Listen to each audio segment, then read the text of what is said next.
गुरुब्रह्मा गुरुविष्णु गुरुदेवो महेश्वरः गुरुसाक्षात् परब्रह्म तस्मै श्रीगुरवे नमः।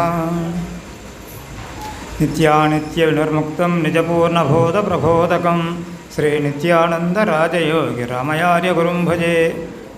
పూజ్యశ్రీ నేడు పూజించబడుతున్నటువంటి దయానంద బృహద్యం స్వామి వారికి, అట్లానే మన ఆశ్రమ అధ్యక్షుడు అచ్యుతానంద అబ్బాస్ ఆర్య వారికి, అధ్యక్ష స్థానంలో ఉన్నటువంటి నిత్యానంద కృష్ణ స్వామి వారికి, వేదికమైనటువంటి పెద్దలందరికీ నా ద్వాసి నమస్కారములు.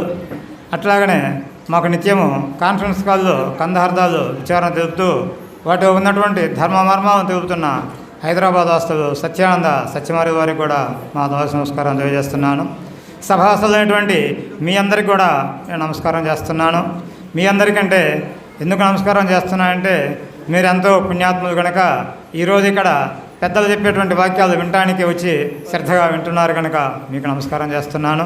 మరి మీరు వింటుంటేనే వేదిక పైన పెద్దలు చెప్తారు, వినేవారు లేకుంటే చెప్పేవారు చెప్పేదేం లేదు కనుక చెప్పేవారి కంటే వినేవారే గొప్పవారని కృష్ణప్రభులు కూడా ఒక సందర్భంలో పడారు. మరి ఈరోజు బృహద్యం స్వామివారి 53వ వార్షిక పూజా కార్యక్రమంలో ఉన్నాము. మరి మనది శ్రీ శివరామ దీక్షిత భ్రాంతిరహిత సాంప్రదాయము. భ్రాంతిరహిత సాంప్రదాయం అంటే ఒక్కొక్క దాన్ని తొలగించుకుంటూ పోతే భ్రాంతి రహితం అవుతుంది, ఒక్కొక్క దాన్ని తగిలించుకుంటే భ్రాంతి పెరిగి కొండంత అవుతుంది. కాబట్టి మనము భ్రాంతిని తొలగించుకునే మార్గాన్నే తెలుసుకుందాం. అయితే ఈ యొక్క అచల బోధను ఎవరికి చెప్పారా ఏంటి అంటే, మాకు గురువు దగ్గరికి పోతే ఆస్తిపాస్తులు కొడతాయనో, మహిమలు మహత్తులు పొందుతామనో, అలాంటి ఉద్దేశం ఉన్నటువంటి వారికి, ఆ కోరికలు ఉన్నటువంటి వారికి ఈ బోధ చెప్పేది కాదు. తనను తాను గురువు ద్వారా విచారించుకొని తాను మోక్ష మార్గం అంటే తాను లేని స్థితిని పొంది తిరిగి జన్మకు రాని మార్గాన్ని తెలుసుకునేటువంటి కోరిక కలిగేటువంటి వారికే ఈ బోధన చెప్పన్నారు మహాత్ములు. అందుకని ఇక్కడ కృష్ణప్రభులు ఏమంటారంటే, తనకు తావచ్చి సద్బోధను తెలుపుమటంచు మృక్కు తన శిష్యునకున్ వినజెప్పదొనగే నొక గురుడు అనుమానించకను వాని కతి దయతోడన్. గురువు శిష్యుని రమ్మని పిలిచి బోధ చెప్పడం ధర్మం కాదు. ఇక్కడ శిష్యుడికి సంకల్పం కలిగి నేను గురువు దగ్గరికి వెళ్ళాలి, ఆ సనాతనమైనటువంటిది, సత్యమైనటువంటిది, భ్రాంతి రహితమైనటువంటిది, జనన మరణాలకు అతీతమైనటువంటి బోధ ఏదైతే ఉన్నదో అట్టి దాన్ని తెలుసుకోవాలన్న కోరిక శిష్యునికి కలిగి వారు వస్తే గురువు దగ్గరికి తనకు తా వచ్చి సద్బోధన తెలుపమటంచు మృక్కు తన శిష్యునకు, అటువంటి శిష్యునికి గురుదేవుడు ఈ బోధన చెప్పమన్నారు. అలాంటి వారికే ఈ బోధన చెప్పాలా? ఏమని చెప్పాలా? నాయనా, ఈ యొక్క ప్రకృతిలో ఉన్నటువంటి సాంప్రదాయాలన్నీ, ఈ శరీరము అశాస్త్రమైనటువంటిది, ఈ శరీరానికి ఆధారమైనటువంటిది ఆత్మమైనటువంటి ఒకటి ఉన్నది, అది సత్యమైనటువంటిది, సనాతనమైనటువంటిది, అట్టిదే దైవమని సర్వశాస్త్రాలలో సర్వమతాలు చెప్తున్నారు. కానీ అది వాస్తవం కాదు నాయనని చెప్పి, నీకు ఆ శరీరం ఎందు అశాస్త్రం అని చెప్పినట్టుగా శరీరంలో ఉన్నటువంటి చైతన్యం కూడా అశాస్త్రం అని చెప్పి, ఈ రెంటి ఎందు నీవు భ్రాంతి వదలి ఈ రెంటికి అతీతమైనటువంటిది, సనాతనమైనటువంటిది, సత్యమైనటువంటిది, పరిపూర్ణ పరబ్రహ్మ ఒకటి ఉన్నదని దాన్ని చేయటమే ఇక్కడ మన సాంప్రదాయం యొక్క లక్ష్యం. దానికి చెప్తాడు కృష్ణప్రభులు, ముడిబడి కర్మము జ్ఞానము విడువక నారెండు వెలస విశ్వమనదే కడువేట్క బయలుగనెన గడి అయినను నిల్లలేక కల్లైపోవున్. నాయన, ముడిబడి కర్మము జ్ఞానము విడువక నారెండు వెలసే. కర్మము అనగా శరీరము, జ్ఞానం అనగా తెలివి. ఈ శరీరము తెలివి, లేదా శరీరము ఆత్మ, లేదా నేను మేను, ఈ ద్వయంతో కూడుకున్నటువంటి ఈ ముడిబడి ఉన్నాయి. ఇవి రెండు విడరాని సంబంధం అని మనకు రెండుగా ప్రబోధ చేస్తున్నారు. కానీ మహాత్ములు ఇంకా ఏం చెప్తారంటే, నాయన రెండుగా చెప్పుకుంటున్నాం కానీ ఇతరులు చెప్పినందువలన అవి రెండు కాదు, ఒకటేను. ఏక వస్తువు రెండు పేర్లతో పిలువబడుతుంది, వస్తువు ఒకటి పేరు రెండుగా ఉన్నాయ్యా. అవి ఎలాగంటే గుడమధురవత్, చంద్ర చంద్రికవత్, ఫలమాధుర్యవత్. ఇప్పుడు బెల్లం ఉంది, మరి దాని గుణము తీపి, నాయనా బెల్లంని ఉంచుకొని తీపి నాకు ఇవ్వమంటే తీసివ్వగలుగుతారా? ఇవ్వలేము. లేదా తీపిని ఉంచుకొని బెల్లం ఇవ్వమంటే ఇస్తామా? ఇవ్వలేము. మరి ఫలమాధుర్యత్, పండు అందులో మధురం, పండుని ఉంచుకొని మధురాన్ని తీసిమంటే ఇస్తామా? తీయలేము. చంద్రకవత్, చంద్రుడుంటేనే వెన్నెల ఉంది, వెన్నెల ఉంటేనే చంద్రుడున్నాడు. కాబట్టి రెండు పేర్లతో పిలుస్తున్నప్పటికీ వస్తువు ఒకటి ఉన్నది. కాబట్టి ముడిబడి కర్మము జ్ఞానము విడివక నారెండు వెలసే, ఈ రెండు విడరాని సంబంధంతో ఉన్నాయి. విడివక నారెండు వెలసే. విశ్వమనదే, విశ్వమనగా ప్రపంచము. ప్రపంచమనగా ఏంటి? ఇక్కడ మన శరీరమే ప్రపంచం. శరీరం అంటే ఏంటి? శరీర చైతన్యం కలిసి శరీరం అనబడుతుంది. ఇక్కడ మనకు జగత్ ప్రపంచం అనబడుతుంది.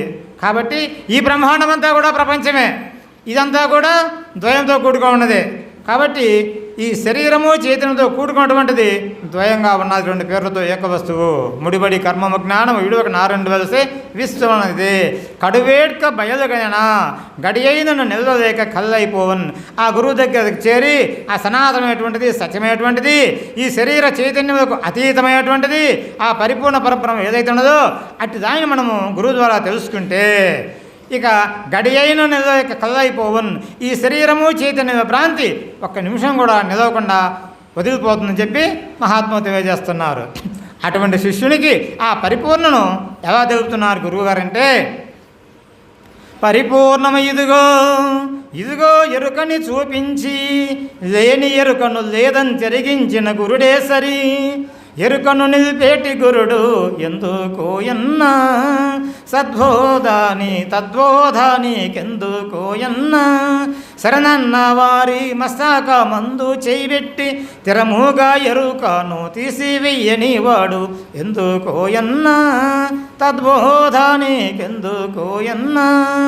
నాయనా పరిపూర్ణం ఇదిగో ఎరుకను చూపించి, ఆయన ఆ పరిపూర్ణం సత్యమైనటువంటిది, సనాతనమైనటువంటిది, అవాక్మాన సకోచరమైనటువంటిది, నామరూపక్రియ రహితమైనటువంటిది, అది జనమనకు అతీతమైనటువంటిది, సృష్టి స్థితి లయాలకు కారణమైనటువంటి సచ్చిదానంద బ్రహ్మం లేదా మాయాసవిత బ్రహ్మం, దానికి అతీతమైనటువంటి పరిపూర్ణ పరబ్రహ్మం ఉన్నదని చెప్పి దానిని వారి సూచన ద్వారా, వారి కరణ ద్వారా ఆ రహస్యాన్ని తెలియజేసి పరిపూర్ణం ఇదిగో ఎరుకంచును తెలియజేసి, అయితే ఎరుక ఇటుదనైనా నామరూపక్రియలతో కూడుకుని ఉన్నటువంటిది, నేను నీవు సర్వము కంటి కనిపించేటువంటిది యావత్తు ఎరుకే అని చెప్పి ఇది నిలిసేది కాదని దాన్ని తెలియజేసి పరిపూర్ణం ఇదిగో ఎరుకను చూపించి లేని ఎరుకను లేదని జరిగించిన గురుడేసరి.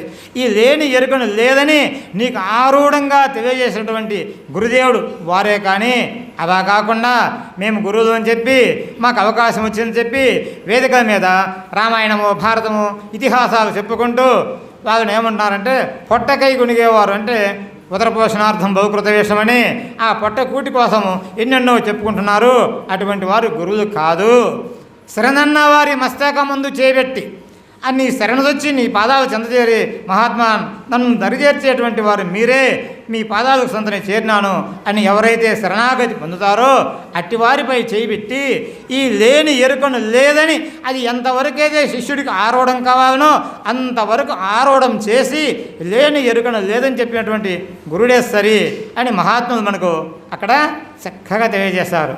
ఇంకొక అందార్థం ఏమంటారంటే, ఎరుక భ్రమకల్గు శిష్యుని పరితాపము మంపినట్టి పండితుడతడు గురుడతడే. కానీ గురువులమని పొట్ట కొరకు గొనికే వారల్లా వారికి బోధ తెలియుట కల్లా పరిపూర్ణమును లేని ఎరుకాను ఏర్పడా తెలిపి ఎరుకాను విడిపించ నెరుగాక గొనికి అని అక్కడ చెప్తారు. అక్కడ ఏంటంటే ఎరుక భ్రమకల్గు శిష్యుని, ఈ ఎరుక బ్రహ్మకలుగు శిష్యుడంటే ఆత్మ సత్యము, శరీరమే సత్యం అని చెప్తున్నారు కదా. అలా కాదని చెప్పి దీనికి పూజ్యశ్రీ అనుభవంతో స్వామి చెప్తారు. నేనుంటే మేనే ఉండు, మేనుంటే నేనే ఉండు, ఈ రెంటి బంధం వేరే కానే కాదండి. ఈ శరీరం ఉంటేనే మేననేటువంటి శరీరం ఉంటేనే ఆ నేననే ఆత్మ ఉంటుంది, నేననే ఆత్మ ఉంటేనే ఈ శరీరం ఉంటుంది. ఈ రెండు వదానికి విడరానిటువంటి ఈ రెండు ఏక వస్తువు, ఇది నిలిసేది కాదు. ఈ శరీరం అన్నటువంటి చైతన్యాన్ని ఇది దైవం కాదు, సనాతనం కాదు. ఇది మనకి ఇప్పుడు పూజ్యశ్రీ శాంతానంద స్వామి వారు చెప్పారు. అన్నపు సూక్ష్మాంశము మనసు ఎన్నగ నీరంబు ప్రాణము ఎరుగుము వచ్చ అని ఆ అన్నము సూక్ష్మాంశం ఏర్పడినటువంటిది మనసని, మరి నీటి సూక్ష్మాంశమైన ప్రాణమని ఈ రెండు ఏర్పడ్డాయి కదా.